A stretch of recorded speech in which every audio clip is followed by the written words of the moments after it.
Hello दोस्तों, this is Atul Kumar Maurya. आज हम आप सबको बताने जा रहे हैं रिलेशन फंक्शन का एक नई टॉपिक जो स्पेशली हमारा फंक्शन में आता है। वो टॉपिक है हमारा domain, range and codomain.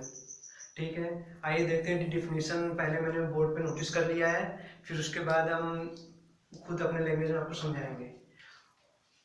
Domain क्या होता है? First topic, let f be function from set A to set B. ठीक है, मैंने एक फंक्शन कंसीडर कर लिया, एक सेट ए और सेट बी। ये हमारा ए हो गया, ये हमारा बी हो गया। एक फंक्शन है सेट ए से सेट बी में। ठीक है, then the set A is का डोमेन ऑफ एफ। अब यहाँ पे देखिए डिफिनेशन में एक चीज इनकम्प्लीट है। यहाँ पे हम ऐड करेंगे एलिमेंट या फिर कोऑर्डिनेट्स। एलिमेंट ऐड करेंगे, कोऑर्डिनेट, तो हमारा डिफिनेशन कंप्लीट होगा। Let f be a function from set A to set B. फिर आगे देखते हैं, देन द कोऑर्डिनेट्स और एलिमेंट ऑफ सेट ए इसका domain of function f. It is denoted by dom f. Domain f इस तरह से डिनोट करते हैं। जैसे हमारे सेट में इसमें 1 2 3 4 5 6 7, सेट ए में 1 to 7 एलिमेंट है। ये 1 to 7 काउंटिंग सभी एलिमेंट हमारे डोमेन कहलाएंगे।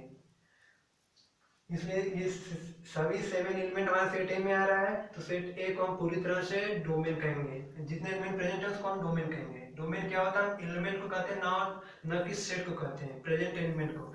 अब बात आती है कोडोमेन क्या होता है। कोडोमेन, लेट अब ये function from set A to set B, ये हमको हर बार लर्न नहीं करना है।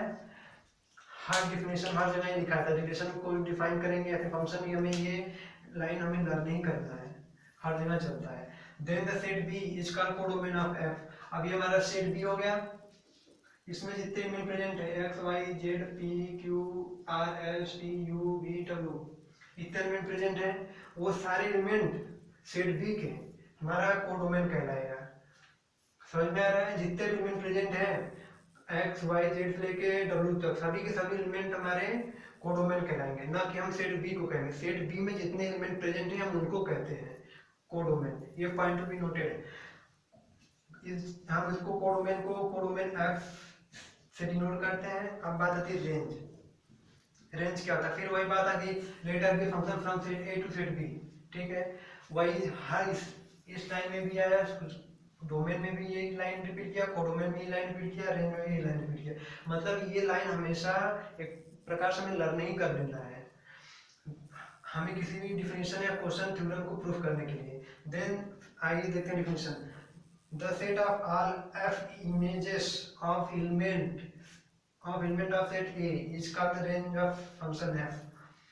अभी बता रहे ये हमारा इमेज बन रहा है, 1 का इमेज x हो गया, 2 का इमेज y हो गया, 3 का इमेज p हो गया, 4 का इमेज q हो गया, 5 का इमेज r, 6 का इमेज s, 7 का इमेज t। मतलब ये जो हमें इमेजेस मिल रहा है, ये सब एलिमेंट कितना x लेके t तक, ये सभी एलिमेंट हमारे रेंज कहलाते हैं। मतलब जैसे कि एक एग्जांपल मैंने ले लिया जाए डेली लाइफ में। जैसे मुझे कहीं या फिर शूट करना हो या फिर निशाना लगाना हो, तो हम क्या करते हैं, हम इतने, हमारा जो ऑब्जेक्ट रखा होता है इतने रेंज में, इतने मतलब 1 2 3 4 5 6 मतलब 6 ऑब्जेक्ट रखे हैं, तो हमें 6 ऑब्जेक्ट को शूट करना, तो हमारे रेंज कहलाएंगे कि हम बस इतने इतने इतने रेंज में शूट करेंगे, तभी हमारे 6 ऑब्जेक्ट गिरेंगे। ठीक उसी तरह यही इसमें भी बात आ रही है मैथमेटिक्स लैंग्वेज में। 1 का इमेज x हो रहा है, 2 का इमेज y, 3 का इमेज z, वो ठीक इस तरह से इमेज हमारा बन रहा है, तो हमारा रेंज कहलाता है। हम इसको डिनोट करते हैं रेंज f से। समझ में आ रहा है? f इमेजेस क्या होता है? ये जो फंक्शन है, फंक्शन का इमेज जो बनता है उसको f इमेजेस कहते हैं।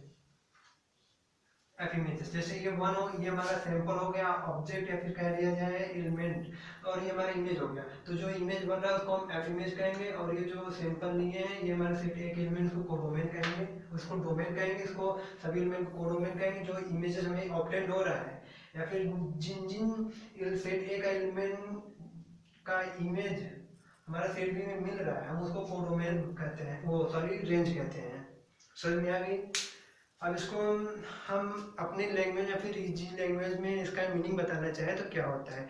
जैसे सेट डोमेन का डिफिनेशन देखिए, शाब्दिक अर्थ, literal meaning, the set of value of independent variable from which a function is defined. एक ऐसा इंडिपेंडेंट वेरिएबल हम ले लें, मतलब कि एक ऐसा इंडिपेंडेंट वैल्यू जो sorry the set of value of independent variable. मैंने ढेर सारे मतलब कि नंबर ऑफ एलिमेंट ले लिए सेट में जो खुद में इंडिपेंडेंट है, किसी पर डिपेंड नहीं कर, जैसे रैंडमली हमने जो नंबर कुछ नंबर उठा ले तो हमारा इंडिपेंडेंट होगा तो हमारा डोमेन कहलाएगा। लेकिन वही हमारा कोडोमेन क्या होगा, जब वही वैल्यू हमारा डिपेंडेंट हो जाए कि किसी फंक्शन पे, कि किसी वैल्यू की किसी लॉ का किसी रूल के अकॉर्डिंग अगर वो डिपेंडेंट हो जाए तो हम उसको रेंज और कोडोमेन भी कहते हैं, क्योंकि हमारा रेंज दो जो होता है वो सबसेट होता है कोडोमेन का, इसलिए हमारा दोनों केस में अप्लाई होगा। तो इसके लिए डिफिनेशन होगा the set of all values is dependent variable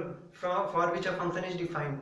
जो फंक्शन डिफाइन के लिए इस सेट जो सेट हम कंसिडर करेंगे वो हमारे डिपेंडेंट होंगे तो हमारा वो रेंज कहलाएगा। समझ में आ रहा है?